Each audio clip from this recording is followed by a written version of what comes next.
computer off. Welcome to Just.A on Believe. I'm Brian Fetzer. This is an organic conversation with some of the world's greatest athletes and the individuals that help them along on their journey. We're excited. I am beyond excited. This is going to be a very, very special episode. And it really, to me, it comes from the heart.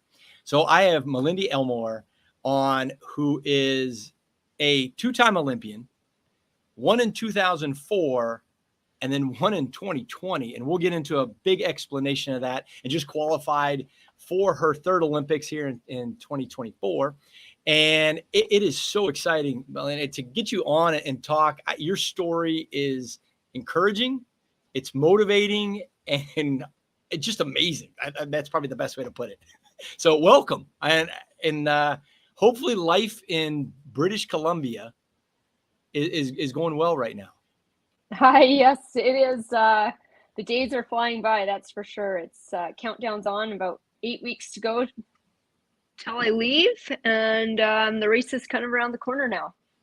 That is so awesome. So, I mean, your story is so unique. And I say so unique by the fact that, I mean, you were 800, 1500 meter runner at Stanford, right around the time I was coaching at Cal Berkeley. And, you know, phenomenal being a middle distance runner and qualifying for the Olympics. I mean, you're in 404. I mean, that's blazing. Do you think you could do that right now? No, I cannot. I actually ran 402. So yeah, it's okay. That's but, it. Wow. 2 seconds is 2 seconds. No. 402 is really blazing. That's way faster than 404. But I mean, you get into it, you're doing it. What was your motivation back then? I mean, what kind of made you tick? Yeah, I mean, I've always loved to run, and I think I can even remember back to being just a very little kid, 4 years old, watching Joan Bonnet win the LA Marathon. And my parents said then after that, I started racing my sister to bed every night, which is very convenient for them.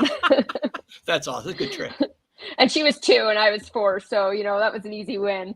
And then just really loving running as a kid, like just running around the neighborhood, timing myself to see how fast I could run to get the mail and back, not training, just running for the fun of it. And that kind of stuck with me through childhood. And then in high school, starting to have the opportunities to train and compete at a higher level. And I was about 16. I was 16 during the Atlanta Olympics in 1996, and a Canadian hero, Leah Pells, finished 4th in her super close race, an amazing, inspiring finish. And it was then that I thought, I have to go to the Olympics one day. And you did. I mean, that's pretty amazing. And then you sit there and you look, and you get done running. When did you know it was time to kind of like hang up from the middle distance racing side of things? Well, I raced competitively through university and then graduated and thought, okay, next year's the year I'm going to make the Olympics. So 04, and kind of went all in on that goal. And I had a great season, but had not a great race in Athens, and was really disappointed not to advance through the rounds. And at that point I thought, I'll be back in 08. I've learned so much. This has been such a great learning experience. There's nothing like walking into a stadium with 100,000 people, the noise, the lights, the energy, to be a little intimidating, to be honest. And I think you kind of need to go through that once to really understand what you're trying to do. But in 08, unfortunately, there are just a lot of factors that unfortunately I didn't make the team, and I was 0.07 seconds off of qualifying. And I was actually, it's a long story, but I was qualified internationally, but Athletics Canada, which is my, our selecting team here in Canada, had harder standards than the international standards to qualify for the Canadian Olympic team. So I didn't get to go to Beijing. It was devastating. I thought, I'm just going to go all in on 2012. Like this, I'm going to put everything I've got into the next 4 years, and then missed it by less than a second in 2012 as well. Same sort of situation.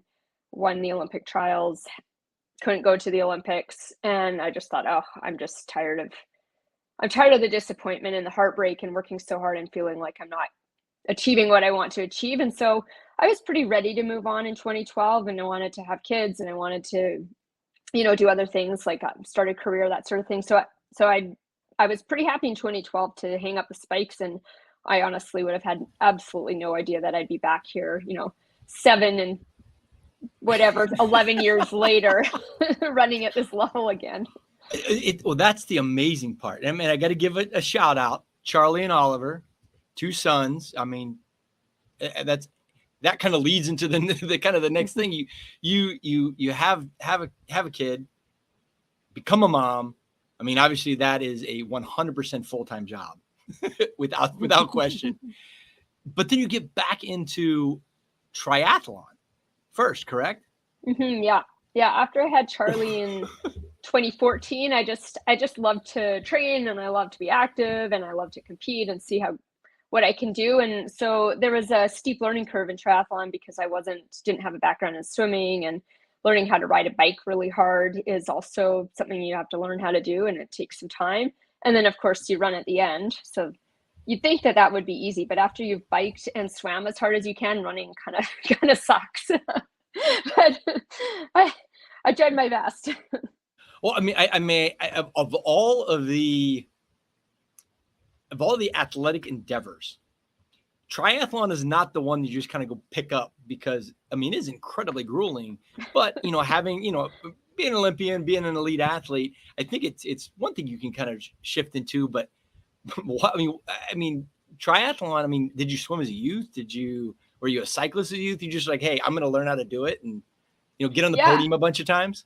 Yeah, I just got interested in triathlon. I started following this sport, and I think because my husband was doing it, so I was at races, and I just was really inspired by people, like the mass starts of these big events, especially Ironman it's really special when, the sun is coming up and the lake looks dark and cold, and then all these people are running into the water and they're swimming as hard as they can. And I thought, oh, that would be such a great thing to try. Join the masses, and like I would go and spectate during Ironman Canada near my house, and you'd see people coming through, climbing up these mountains on their bikes and looking like they're working so hard. And so I decided to give it a try, and then I actually really loved the process of, getting good at something again, where I felt like I kind of tapped out my best days and my potential in middle distance running. And so every race I got better, and I actually ended up taking my pro card pretty early on and competing in the pro fields for a couple years in the 70.3 half Ironman and the full Ironman distance. And it's a great community. You meet more great people. Like, you meet lots of great runners at road races. You meet lots of great people in triathlon. So it's fun to try these different things. What was it something that, during the course of training, I mean, runners don't just run all the time. You do cross training and so forth. Was swimming and biking or cycling ever part of like your cross training regiment, kind of preparing even like in college, or do you do that now?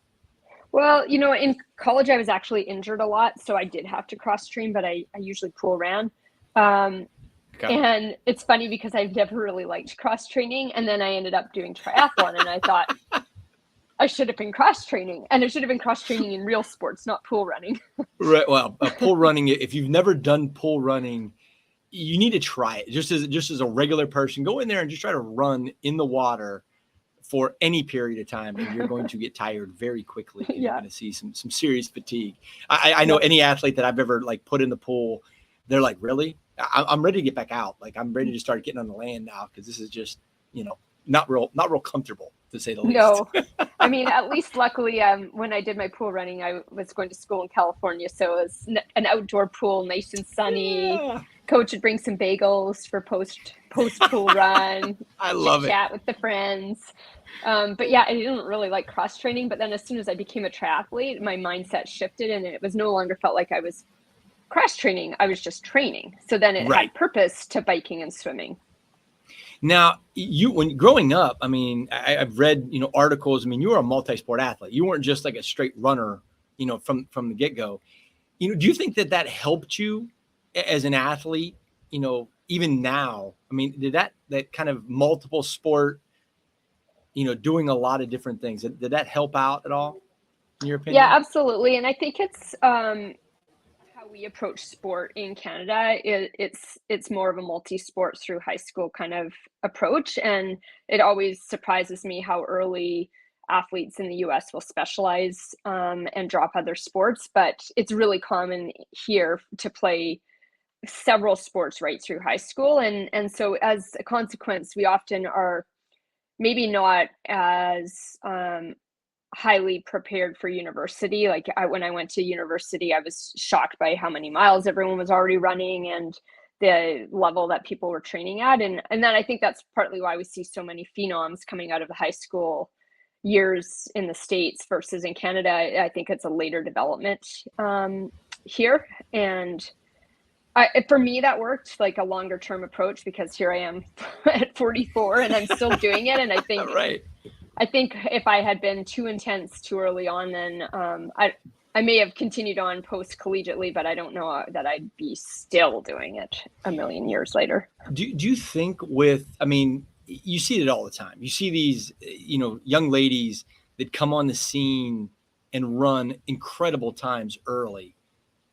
And then when you would think they'd be in their prime, they're out of the sport. They quit. They're out. What do you think the reason for that is, or how can that get improved? Yeah, I mean, it's a tough one because, especially, in the really early years, teen years, like pre-puberty years are really hard when you have these young phenoms and they're running these remarkable times, and you really don't see a very strong translation to high performance sport as an adult. And,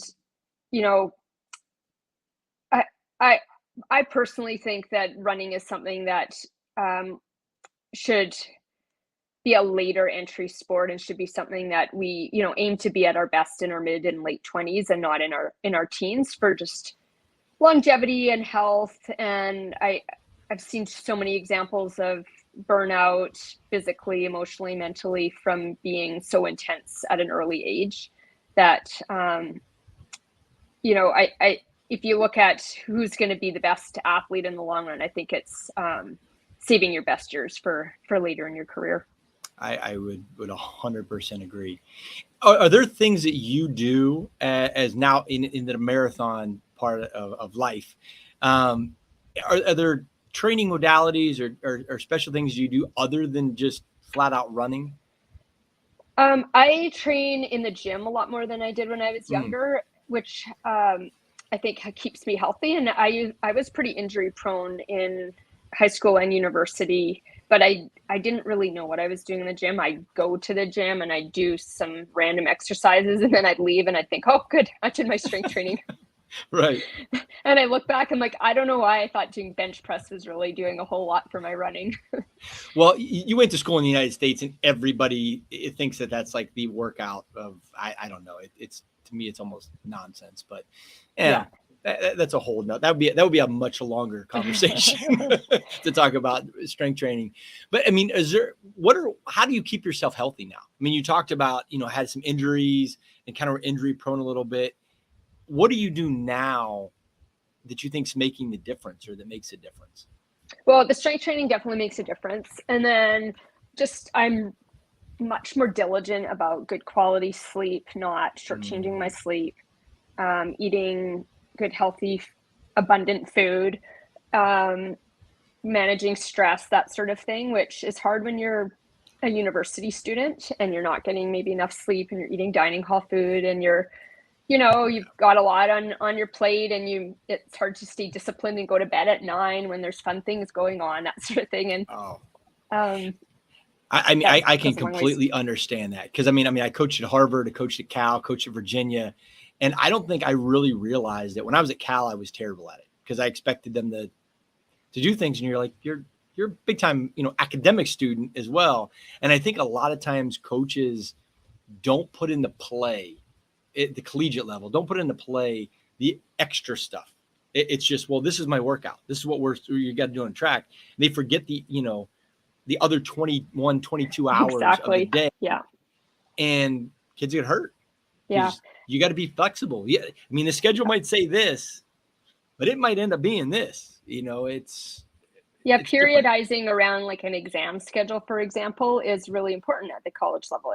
If students are staying up late and they're under a lot of stress and they've got papers and exams, they can't be doing their most intense workouts or races during that window, because you need recovery at somewhere within your day and your week. What was your favorite subject in college? What was your favorite? Or what was your favorite class you went to in college? Oh, that's a tough one. You got to think back a little bit.